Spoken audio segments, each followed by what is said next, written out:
খবর 24 সাথে আপনাকে স্বাগত। নতুন নতুন খবর জানার জন্য আমাদের চ্যানেলে চোখ রাখুন।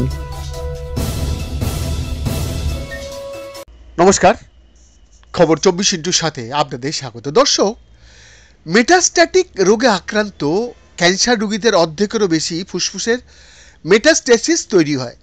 কিন্তু ফুসফুস কেন ক্যান্সার কোষের জন্য এত আকর্ষণীয় পরিবেশ বলতে পারেন? এটি অন্বেষণ করার জন্য VIBKU Leuven centre for cancer বায়োলজিতে প্রফেসর সারা মারিয়া ফ্রেন্ডের দল আক্রমণাত্মক ফুসফুসের মেটাস্ট্যাটিস থেকে কোষে জিনের অভিব্যক্তি অধ্যয়ন করেছেন।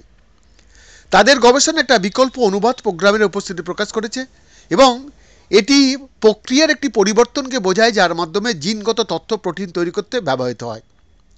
আর এই ধরনের পরিবর্তনের ফলে প্রোটিনের একটা ভিন্ন সেট তৈরি হয় যা ক্যান্সার কোষগুলিকে ফুসফুসের পরিবেশে আরও সহজে উন্নতি করতে সক্ষম করে। কিন্তু আক্রমণাত্মক মেটাস্টেসে এই বিকল্প অনুবাদমূলক প্রোগ্রামটি কি করে শুরু হয়? জেনেভা লিওনি ফেন্টি ল্যাবের PhD ছাত্র এবং গবেষণার প্রথম লেখক বলছেন, আমরা ইঁদুর এবং স্তন ক্যান্সারে আক্রান্ত রোগীদের ফুসফুসে উচ্চ যাত্রার অ্যাসপার্টেট খুঁজে পেয়েছি ইঁদুর এবং ক্যান্সারবিহীন রোগীদের তুলনায়, যা পরামর্শ দেয় যে অ্যাসপার্টেট ফুসফুসের জন্য গুরুত্বপূর্ণ হতে পারে মেটাস্টেসিসের কারণ। অ্যাসপার্টেট হলো একটা অ্যামিনো অ্যাসিড, একটি প্রোটিন বিল্ডিং ব্লক যার ঘনত্ব রক্তের প্লাজমাতে খুব কম, কিন্তু আশ্চর্যজনকভাবে মেটাস্ট্যাটিক স্তন ক্যান্সারে আক্রান্ত ইঁদুরের ফুসফুসে খুব বেশি এর ঘনত্ব দেখা গেছে। আমাদের দেহের অনেক প্রোটিন অনুবাদ প্রক্রিয়াকে প্রভাবিত করতে পারে, তাদের মধ্যে তথাকথিত দীক্ষার কারণ একটা বলা যেতে পারে।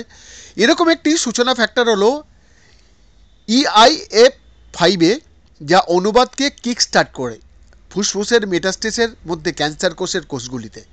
গবেষকরা হাইপোসিনেশন নামক EIF5-তে একটা সক্রিয় পরিবর্তন খুঁজে পেয়েছেন যা ফুসফুসের মেটাস্টেসের উচ্চতর ক্যান্সারের আক্রমণাত্মকতার সাথে যুক্ত।